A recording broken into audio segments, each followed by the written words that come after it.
एक बार पूरा मजमा मेरे साथ हाथों में फिजा में लहरा कर, हाथों को फिजा में लहरा कर कहें या रसूल अल्लाह, और एक बार कहें या हबीब अल्लाह।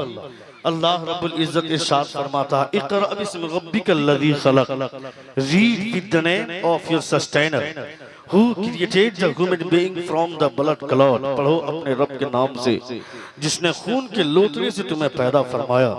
कुरान मुक़द्दस की सबसे पहली आयत नुज़ूल के एतबार से सबसे पहले नाजिल होने वाली आयत, जो नुज़ूल के एतबार से जो कुरान की सबसे पहली आयत है, उस पहली आयत में अल्लाह रब्बुल इज्जत ने ज़मीर को झिंझोड़ा और कहा कि पढ़ो अपने रब के नाम से जिसने खून के लोथड़े से तुम्हें पैदा फरमाया।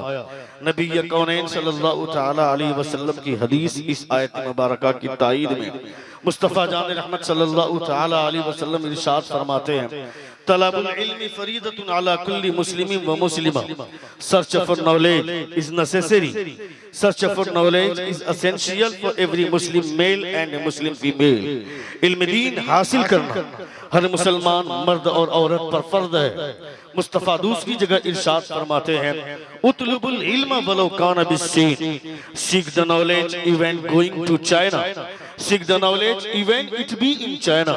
इल्म दीन हासिल करो अगरचे तुम्हें चीन जाना पड़े, इल्म दीन हासिल करो अगरचे तुम्हें चीन की मसाफत झेलनी पड़े। नबी कौनैन सल्लल्लाहु अलैहि वसल्लम ने चीन का नाम इसलिए लिया क्योंकि चीन की मसाफत बहुत लंबी है। नबी कौनैन फरमाते इल्म दीन हासिल करना होगा। जब नबी कौनैन सल्लल्लाहु अलैहि वसल्लम की मौजूदगी में ग़ज़वा-ए बद्र में जो कैद होने वाले कैदी आए थे, नबी कौनैन ने जब उनका फिदिया मुकर्रर करना चाहा था तो उनका फिदिया मुकर्रर करते वक्त हुजूर ने इरशाद फरमाया था कि इन कैदियों में से जो पढ़े लिखे कैदी हैं, ये पढ़ा लिखा कैदी किसी 10 मुसलमान को पढ़ा दें, उनके लिए यही फिदिया हो जाएगा। ये नबी कौनैन सल्लल्लाहु अलैहि वसल्लम का इरशाद गिरामी है। आज के डेट में हर आदमी को इस बात का एहसास करना चाहिए कि अपने बेटे को हाफिज कुरान बनाएं, अपने बेटे को मुस्तफ़ा जान रहमत सल्लल्लाहु अलैहि वसल्लम का दीन सिखाएं, नबी कौनैन सल्लल्लाहु अलैहि वसल्लम की शरीयत का पाठ पढ़ाएं। नबी कौनैन फरमाते हैं इल्म दीन हासिल करना हर मुसलमान मर्द और औरत पर फर्ज है। मैं नहीं कहता कि आप अपने बच्चों को डॉक्टर न बनाइए, अपने बच्चों को इंजीनियर न बनाइए, अपने बच्चों को प्रोफेसर न बनाइए, अपने बच्चों को लेक्चरर मत बनाइए। ये मैं हरगिज नहीं बोलता हूँ और ये कोई मौलवी नहीं बोलेगा कि अपने बच्चों को डॉक्टर न बनाइए। हर आदमी बोलेगा अपने बच्चों को डॉक्टर बनाइए, अपने बच्चों को इंजीनियर बनाइए, प्रोफेसर बनाइए, लेक्चरर बनाइए, मगर उस बच्चे के सीने में हुजूर का इल्म भी दीजिए, मुस्तफ़ा के इल्म से भी आरास्ता कीजिए, ताकि वो डॉक्टर बन जाने के बाद भी ये सोचे कि मैं चाहे डॉक्टर बन जाऊं चाहे प्रोफेसर बन जाऊं, मगर एक आलिम के कदमों के गुबार की बराबरी नहीं कर सकता हूं। जब उसके सीने में हुजूर का इल्म होगा तब उसके अंदर अखलाक की दौलत आएगी। डॉक्टर बन जाने के बाद मौलवी को हिकारत की निगाह से नहीं देखेगा। डॉक्टर बन जाने के बाद एक मौलवी की हैसियत क्या है, इसकी औकात क्या है, ये सोच करके जगह जगह पे गप्पे नहीं मारेगा, मौलवियों को छोटा नहीं समझेगा।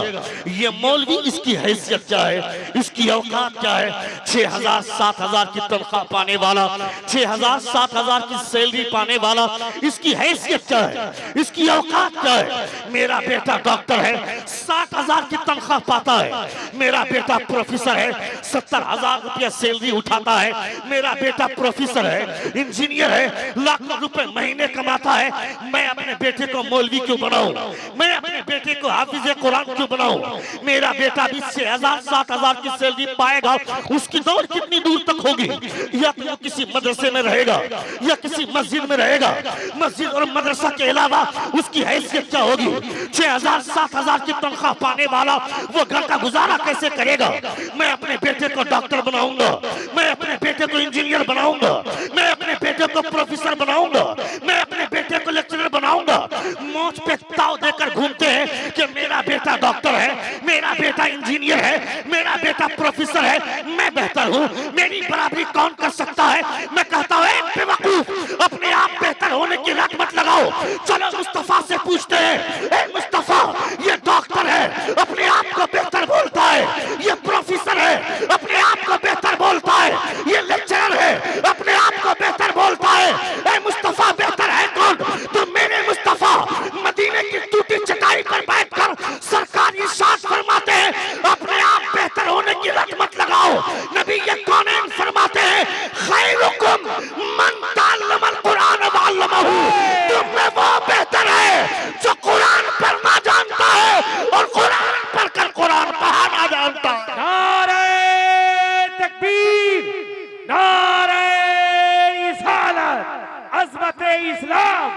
मदरसा अरबिया फैजुल उलूम।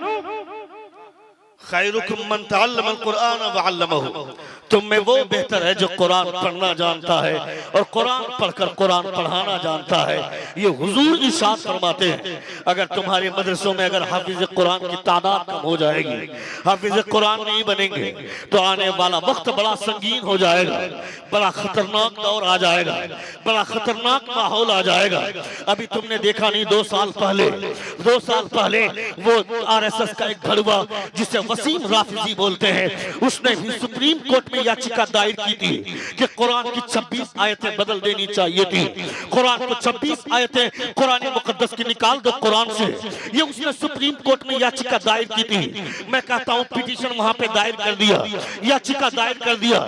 एक बेवकूफ जो मुसहफ कुरान हमारे सीने जो हमारे सामने में है किताब की सूरत में, उससे 26 आयतें क्या 40 आयतें भी बदलना चाहे तो लोग बदल सकते हैं, मगर जो कुरान सीने में उतर गया है, यहाँ से कौन सी आयत बदलेगा, यहाँ से कौन सी आयत मिटाएगा, यहाँ से कौन सी आयत हटेगी?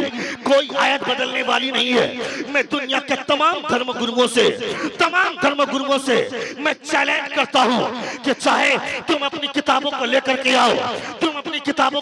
आओ, जगह जगह पे लोग मस्जिदों में घुस करके कुरान जला देते हैं, जगह जगह पे लोग मस्जिदों में घुसकर मस्जिदों से कुरान निकाल करके जलाते हैं। अभी आज से कुछ ही दिन पहले एक कुत्ते ने कुरान मुकद्दस को मस्जिद से निकालकर, जिसको एक्स मुस्लिम समीर के नाम से लोग जानते हैं, उसने कुरान को जलाया था, सोशल मीडिया के सामने वायरल किया था। मैं उस लुच्चे से कहना चाहता हूँ, कुरान जलाने की बात करता है, मैं दुनिया के तमाम धर्मगुरुओं से बात करता हूँ और यह कहता हूँ, लाओ अपनी अपनी किताबों को, चाहे रामायण हो, चाहे गीता हो, चाहे बाइबिल हो, चाहे यजुर्वेद हो, दुनिया की सारी किताबों को लाकर यहाँ नहीं, दिल्ली के चांदनी चौक में लाकर आग लगा दो।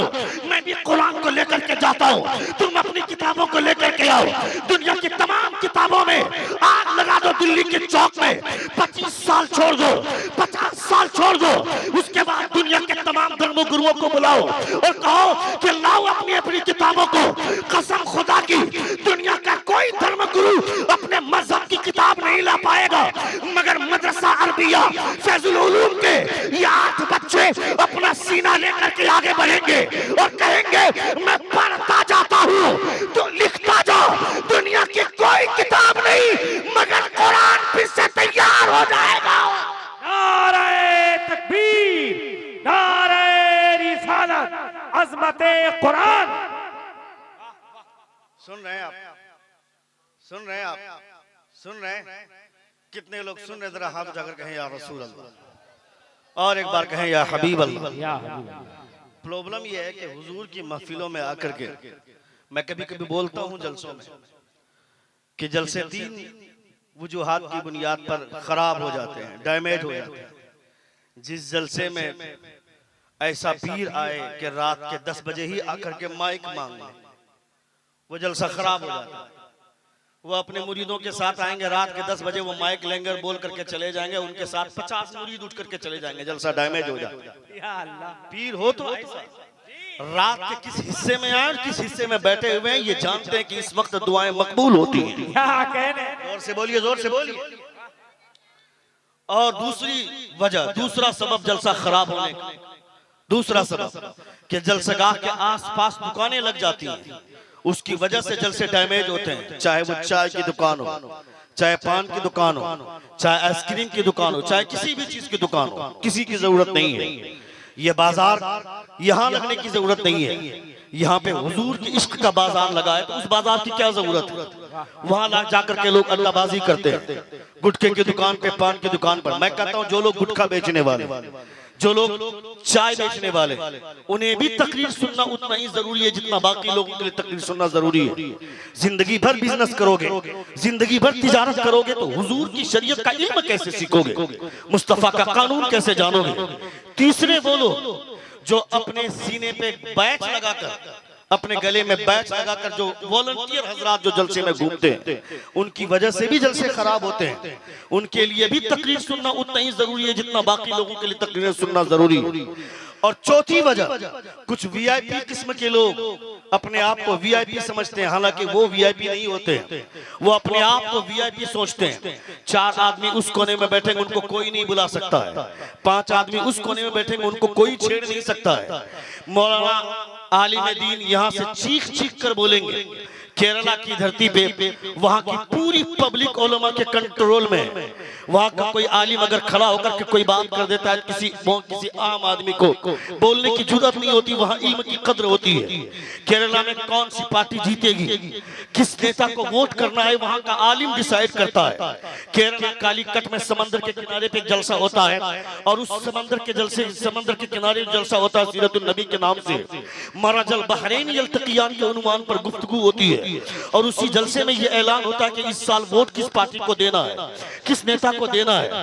पूरी पब्लिक के वोट का कन्वर्जन हो जाता है। मगर बिहार, झारखंड, उड़ीसा, बंगाल, उत्तर प्रदेश, ये 5-6 सूबे ऐसे हैं जहां के लोग एक प्लेट बिरयानी के चक्कर में अपना जमीन बेचते हैं।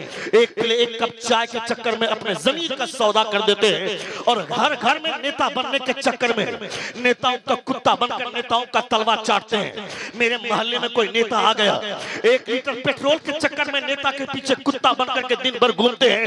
कौन है वो लुच्चा? वो तुम्हें जन्नत दिलाएगा क्या? कौन है वो जिसके पीछे घूमता है? वो तुम्हारी विकास की बात करेगा क्या? तुमको अपने नौजवानों में सियासी शऊर बेदार करना चाहिए।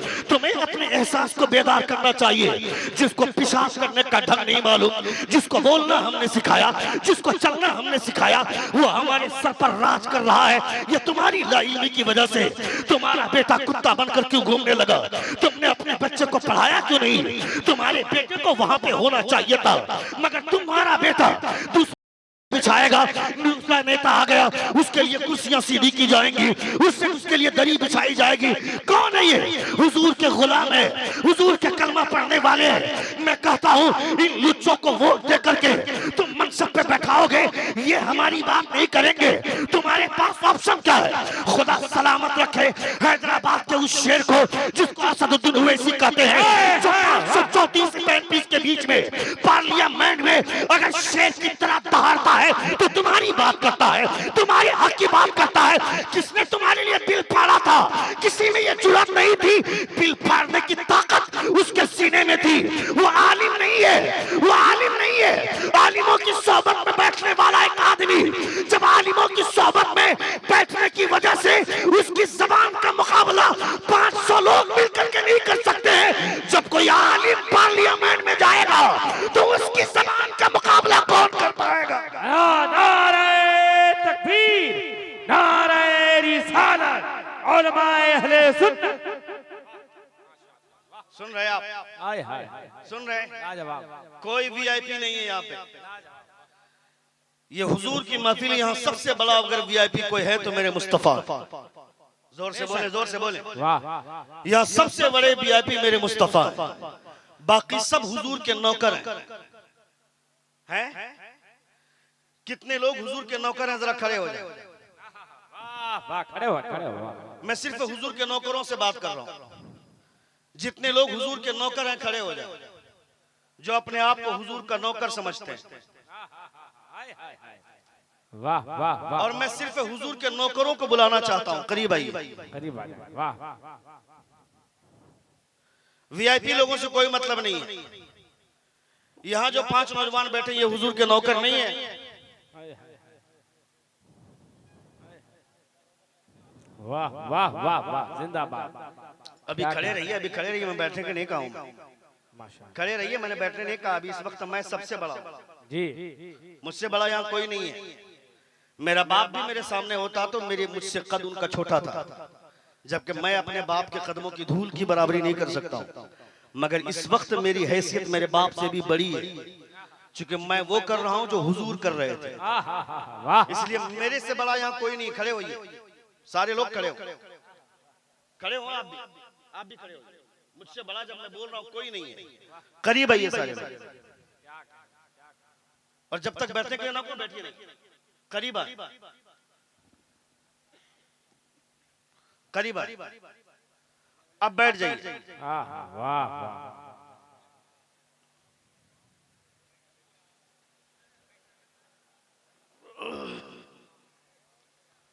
एक बार जोर से अपने दोनों हाथों को फिजा में लहरा कर कहें या रसूल अल्लाह, और एक बार कहें या हबीब अल्लाह। इक़रा बिस्मि रब्बिकल्लज़ी खलक़, read with the name of your sustainer who created a human being from the blood clot। पढ़ो अपने रब के नाम से जिसने खून के लोथड़े से तुम्हें पैदा फरमाया। लोग बोलते हैं कि आलिमों को सियासत नहीं करनी चाहिए, आलिमों को राजनीति नहीं करनी चाहिए। कौन राजनीति करेगा? तू। न तुमको खाने का ढंग मालूम है, न तुमको पीने का ढंग मालूम है, न तुमको जलसों में बैठने का ढंग मालूम है। वलीमे में जाने से पहले एक हफ्ता पहले अपनी बीवी को बोल देते हो कि फला जगह शादी में जाना है, फला जगह वलीमे में जाना है, वहां बहुत अच्छे अच्छे लोग आएंगे, मेरा कपड़ा आयरन कर देना, प्रेस कर देना। एक हफ्ता पहले ही अपनी बीवी को अल्टीमेटम दे देते हो कि मेरे कपड़े प्रेस हो जाने चाहिए।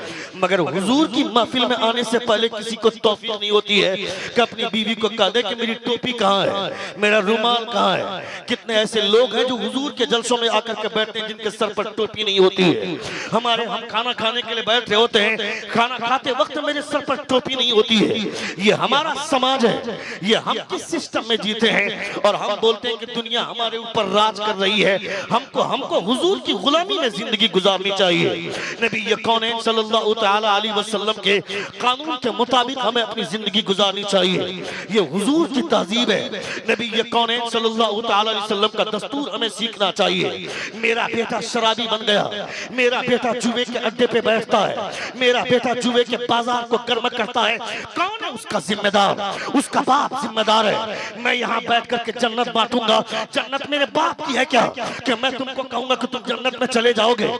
बेवकूफ, जब मैं गारंटी के साथ नहीं कह सकता हूँ कि मैं खुद जन्नत में जाऊंगा कि नहीं, इसकी कोई गारंटी नहीं है, तो मैं तुमको कैसे कह दूं कि तुम एक मर्तबा सुभान अल्लाह बोल दो जन्नत में चले जाओगे, एक मर्तबा माशा अल्लाह बोल दो जन्नत में चले जाओगे? जन्नत तेरे बाप की है क्या? जन्नत इतनी आसानी से नहीं से मिलती है, जन्नत इतनी आसान नहीं है कि नमाज छोड़ दो जन्नत में चले जाओगे, रोजा छोड़ दो जन्नत में चले जाओ। किस बेवकूफ ने कहा? जिस पीर का दामन थामते हो वो पीर तुम्हें जन्नत में लेकर के जाएंगे क्या? हुजूर की नाफरमानी करने वाला जन्नत में जाएगा?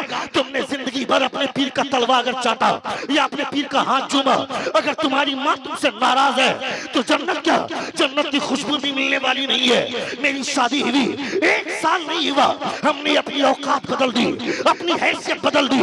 अपनी बीवी के साथ शहर में किराए पे मकान लेकर के अलग रूम लेकर के रहता हूँ। अपनी बीवी को सुबह के ब्रेकफास्ट में उसको काजू किशमिश खिलाता हूँ, दोपहर में बिरयानी खिलाता हूँ, रात में रसमलाई खिलाता हूँ। मगर मेरी बूढ़ी माँ ने सुबह का नाश्ता किया कि नहीं, दोपहर का लंच हुआ कि नहीं, रात का डिनर किया कि नहीं? न जवान बेटे ने पूछा, न उसकी बहू ने पूछा। और पीर साहब आ गए मोहल्ले में तो हाथ चूमने लगे, तलवार चाटने लगे। मैं कहता है जालिम, जिंदगी भर पीर का हाथ चूमेगा और अगर तेरी माँ नाराज है तो जन्नत क्या, जन्नत की खुशबू भी मिलने वाली नहीं है। इसलिए कि मुस्तफा ये नहीं कहते कि जन्नत पीर के कदमों के नीचे है। हुजूर फरमाते हैं जन्नत पीर के कदमों के नीचे नहीं, तुम्हारी माँ के कदमों के नीचे। नारे तकबीर, नारे रिसालत, अज़मते वालिदैन। वाह वाह वाह वाह, क्या कहने। सुन रहे हैं आप? बहुत उम्दा, लाजवाब। सुन रहे हैं आप? सुन रहे हैं? कितने लोग सुन रहे हैं? बातें अच्छी लग रही हैं? किसने कहा कि आलिमों को नजराना नहीं देना चाहिए? किस मौलवी ने कहा कि तकरीर करने वाले को छूट नहीं देना चाहिए, इनाम नहीं देना चाहिए? किसने कहा? पता है आप लोगों की वजह से माहौल कितना खराब हो रहा है।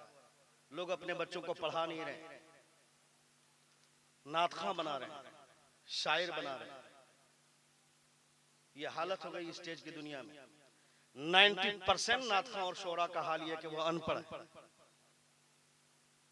अंदाजा नहीं है आपको।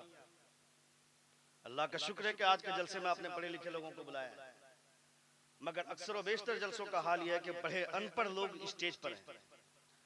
चूंकि पब्लिक बेवकूफ है, वो आवाज की बुनियाद पर पैसे देती है। एक आलिम बैठ करके हुजूर की हदीस पढ़ रहा है, हुजूर का पैगाम सुना रहा है, हमारे जेब से 10 रुपया नहीं निकलता है। और नातखां आकर के कोई भी शेर पढ़ता है मगर वो लोगों के जेब से पैसे निकल जाते हैं। मैं इसलिए नहीं बोल रहा हूं कि आप मुझको पैसे दें, मैं इसलिए बोल रहा हूं कि आलिमों की कद्र करें। हुजूर मुजाहिद मिल्लत अलैहि रहमा फरमाते हैं कि आलिमों को पैसे दो, आलिमों को पैसे दोगे तो ये गारंटी है कि वो पैसा ताश के पत्तों में नहीं जाएगा, शराब की भट्टियों में नहीं जाएगा। हुजूर मुजाहिद मिल्लत अलैहि रहमा फरमाते कि उस पैसे से या तो वो किताब खरीदेगा, किताब खरीद कर उसका मुताला करेगा, या फिर वो कुछ खरीद कर खाएगा, उससे खून बनेगा, उससे एनर्जी आएगी, और फिर उस एनर्जी से तकरीर करेगा। 50 लोगों में से किसी एक ने भी अमल कर लिया तो जो सवाब खुदा तुमको दे, उस आलिम को देगा, खुदा तुमको भी अता फरमा। ये फायदा है। दूसरा फायदा ये है कि लोगों के दिमाग में एक बात बैठेगी, पैसे आवाज की वजह से नहीं मिलते, पैसे तरन्नुम की बुनियाद पर नहीं मिलते। हुजूर का इल्म जिसके सीने में आ जाता है उसको पैसे मिलते हैं। तो हर बेटा अपने बाप को शायर बनाने से पहले उसे आलिम बनाएगा, और आलिम बनाएगा तो लोग ये सोचकर जब अपने बेटे को आलिम बनाएंगे और लोग उसकी कद्र करेंगे तो उसकी दुनिया भी बहाल होगी और उसकी आखिरत भी बहाल हो जाएगी। ये फायदे हैं। अल्लाह रब्बुल इज्जत आपके, अच्छा इतना बोल दिया मैं, फिर भी कोई उठ करके नहीं आया।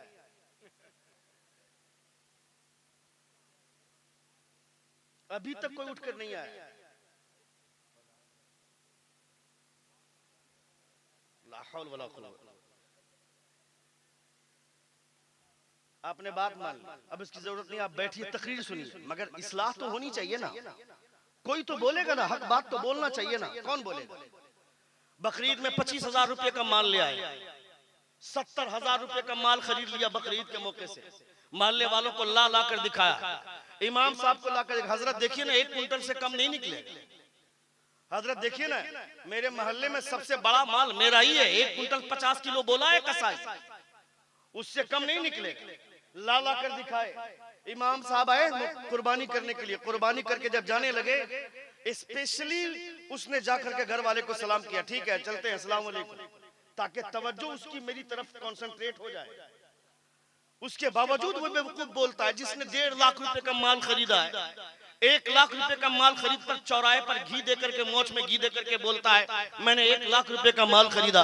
इमाम साहब मुसाफा करके जाने लगे, 50 रुपया उसके जेब से नहीं निकला, बोलता है मिलते, और 1 साल हो गया मुलाकात नहीं हुई। क्यों?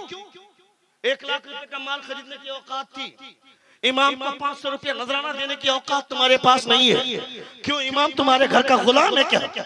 तुम्हारे घर का नौकर है क्या? तुमको मालूम नहीं है तुम्हारी कुर्बानी का गोश्त खुदा की बारगाह में पहुंचता है क्या? नहीं पहुंचता है। हड्डियां पहुंचती है क्या? नहीं पहुंचती है। खून पहुंचता है क्या? नहीं पहुंचता है। खून जमीन तक कर लेती है, हड्डियों को तुम दफन कर देते हो, हड्डियों को फेंक देते हो, गोश्त को महीनों घर में भून भून कर खाते हो, फिर खुदा की बारगाह में गया क्या? अल्लाह फरमाता है लन यनालल्लाह लुहूमुहा वला दिमाउहा वलाकिन यनालुहु तक़वा। खुदा की बारगाह में न तुम्हारा गोश्त पहुंचता है, न तुम्हारा खून पहुंचता है, फिर पहुंचता क्या है? अल्लाह फरमाता है तुम्हारे दिल के इरादे पहुंचते हैं, तुम्हारे दिल की नीयत पहुंचती है, तुम्हारा तकवा पहुंचता है। तुम्हारे घर में इमाम साहब आए थे, कुर्बानी करते वक्त, करके जाते वक्त तुमने इमाम को 500 का नजराना देकर उनको खुश कर दिया होता तो तेरे गुरूर की वजह से न सही, मगर इमाम को खुश कर देने के बाद इमाम की दुआ की वजह से तेरी कुर्बानी खुदा कबूल कर देता, तो फिर वो जानवर तेरे लिए पुलसवार की सवारी का काम करता। वाह वाह, क्या कहने, जिंदाबाद जिंदाबाद। जानवर पुलसरात की सवारी का काम करता, मगर हम गरीब बन जाते जब आलिमों को पैसे देने की बात आती है। उस वक्त हमसे बड़ा भिखारी कोई नहीं, हमसे बड़ा गरीब कोई नहीं है। मेरे मोहल्ले में शादी होगी, 25,000 रुपए का जब तक डीजे नहीं आएगा और जब तक 2-4 लौंडे नाचेंगे नहीं, तब तक मेरे समाज में शादी नहीं होगी। तब तक हमको लगेगा मेरी शादी अधूरी है। पूरा बाप चौराहे पर बैठ करके दांत चिबा चिबा कर बोलता है इमाम साहब मैंने अपने बच्चे को समझाया था, मेरा बच्चा मानता नहीं है, मैंने तो जवाब दे दिया था कोई डीजे बीजे नहीं आएगा, किसी का पैसा नहीं दूंगा। तो मेरे बेटे के ही 4-5 दोस्त आ गए और उनके दोस्तों ने आकर कहा कि चचा जान आप परेशान मत होइए, डीजे का पैसा आपको नहीं लगेगा, 5-5 हजार रुपया हम लोग मिला रहे हैं और हम लोग पैसा मिला करके डीजे ले आएंगे।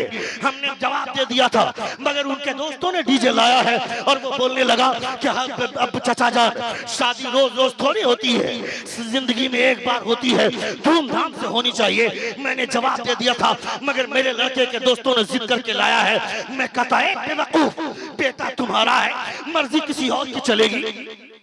वाह वाह वाह, सुन रहे हैं आप? क्या कह रहे हैं? बोलूं बोलूं अभी 5-10 मिनट सुनेंगे? कितने लोग सुनेंगे? जरा हाथ उठाकर कहें या रसूल अल्लाह। और एक बार कहें या हबीब अल्लाह। बेटा तुम्हारा है, मर्जी किसी और की क्यों चलेगी? क्यों तुम्हारे घर पे हुकूमत किसी और की होगी? तुमको तो कहना चाहिए था, ए बेवकूफ, बेटा मेरा है, डीजे लाने वाला तू कौन होता है? चंदा देने वाला तू कौन होता है? बेटा मेरा है, बेटा मेरा है, तो मेरी मर्जी चलेगी।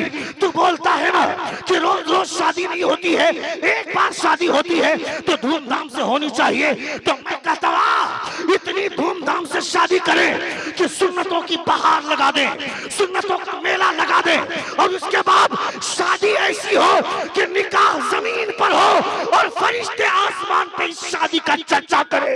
वाह वाह वाह माशाअल्लाह। आसमान के फरिश्ते इस शादी का चर्चा करे, इस निकाह का चर्चा करे। कहाँ मेरे समाज में ऐसी शादियां, कहाँ मेरे समाज में ऐसा निकाह? जब तक डीजे बजेगा नहीं, जब तक लौंडे नाचेंगे नहीं, जब तक कुत्ते अपने कमर को थिरकाएंगे नहीं, तब तक शादी नहीं होगी। ये हमारा समाज है, ये हमारा गंदा माहौल है। मैं कहता हूँ जहाँ कहीं भी ऐसी बाजार, इस ऐसे ऐसे गंदे बाजार लगते हैं, उसका इलाज कौन करेगा? हमारे उलमा। बेशक, वाह वाह, नारे तकबीर, नारे रिसालत, मसलके आला हजरत, अजमत मुस्तफा कॉन्फ्रेंस। हमारे उलमा की बातों को हमने मानना छोड़ दिया। ये कौन है मौलवी, इसकी बात क्यों मानेंगे? मौलवियों का काम है बक बक करना, मौलवियों का काम बक बक करना नहीं। तुम्हारे नब्ज, तुम्हारी कलाई पकड़कर, तुम्हारे नब्ज पे हाथ रखकर तुम्हारी बीमारी का बताने का काम अगर कोई करता है तो वो एक आलिम करता है। आलिमों की कद्र होनी चाहिए। तुमको तो शर्म ही नहीं आती है। तुमने रमजान के एक महीने में रोजा रख कर गए बाजार, 3000 रुपए का तुमने जूता खरीदा, 7000 रुपए का तुमने जींस खरीदा, 2500-3500 रुपए का तुमने शर्ट खरीद कर अपने मोहल्ले के दोस्तों को लाकर के बताया कि मैं ब्रांडेड कपड़ा पहनता हूँ, मेरे जूते का ब्रांड देखो 3000 रुपए का है, मेरे जींस का ब्रांड देखो 7000 रुपए का जींस मैंने खरीदा है। और ईद की नमाज पढ़ने के लिए जा रहे हैं, भिखमंगा की तरह इमाम के कमरे में घुस गए। इमाम साहब टोपी है क्या? इमाम साहब इत्र है क्या? इमाम साहब सुरमा है क्या? मैं कहता है ये जूता जो तुम खरीद कर लाए हो ये हुजूर की सुन्नत नहीं है। जो जींस खरीद कर लाया है वो हुजूर की सुन्नत नहीं है। जो शर्ट खरीद कर लाया है वो हुजूर की सुन्नत नहीं है। और 5-5 हजार रुपए में जाकर बगैर सुन्नत वाले कपड़े खरीद कर लाया है। सुरमा लगाना हुजूर की सुन्नत, इत्र लगाना हुजूर की सुन्नत, टोपी पहनना हुजूर की सुन्नत। जो हुजूर की सुन्नत थी तुमने उसे ही छोड़ दिया। मैं कहता हूँ जींस आज न खरीदता, जूते न खरीदता, हुजूर की सुन्नत समझकर सुरमा इत्र और तुमने टोपी खरीद ली होती तो रमजान के रोजे के सदके में और इस सुन्नत की अदायगी के सदके में मुस्तफा मुस्कुराकर एक मर्तबा देख लेते, तुम्हारी दुनिया और आखिरत दोनों कामयाब हो जाए। क्या कहने, माशाअल्लाह, वाह वाह वाह वाह। आए हाय। एक मर्तबा अगर हुजूर तुम्हें मुस्कुरा कर देख लेते तो सोचो तुम्हारा हाल क्या होता। तुमने अपनी जिंदगी तबाह कर ली। मेरे बेटे नौजवान होकर के जवान होकर जुए के बाजार में गर्म करते हैं। अभी IPL का मैच चल रहा था, हमारे नौजवान जिस चौराहे पे खड़े हो जाओ, मुसलमानों के बच्चे IPL में ड्रीम 11 में टीम बनाकर करोड़ों कमाने के बारे में सोच रहे थे कि करोड़ों कमाएंगे, किसी दिन भाग्य चमकेगा तो करोड़ों रुपए का लाइन, करोड़ों रुपए हमारे हिस्से में आ जाएंगे। ए बेवकूफ, तेरे भाग्य चमके हुए हैं जो अब तक तेरा नंबर नहीं आया है, वरना जिस दिन तेरा नंबर आ गया भाग्य चमकेगा नहीं, उस दिन तेरी किस्मत खराब हो जाएगी। क्योंकि ड्रीम 11 से जो पैसे आएंगे वो पैसे हराम के हैं, ये लॉटरी के पैसे हैं। शराब चाहे चांदी के गिलास में पियो, चाहे सोने के गिलास में पियो, शराब हराम है तो हराम रहेगी। उसे कोई हलाल नहीं कर सकता है जिसको मेरे हुजूर ने हराम करार दे दिया, जिसको मेरे मुस्तफा ने हराम कर दिया, उसे कोई हलाल नहीं कर सकता है। शराब के कतरे को कोई हलाल नहीं कर सकता है। जुआ कल भी हराम था, आज भी हराम है, कल भी हराम रहेगा। तुमने अगर होश के नाखून नहीं लिए तो तुम्हें दबोच दिया जाएगा। तुम्हें तुम्हारा गला काट कर लोग मार देंगे। जगह जगह पे लोगों की मॉब लिंचिंग तुमने नहीं देखी क्या? अभी हाल ही में जो हिंदुस्तान के 2024 के इलेक्शन का चुनाव आया, हिंदुस्तान का नक्शा बदल गया, हिंदुस्तान की हैसियत बदल गई, हिंदुस्तान का नक्शा चेंज हो गया। मुसलमान थोड़ा सा जाग गए तो हिंदुस्तान का नक्शा चेंज करके रख दिया।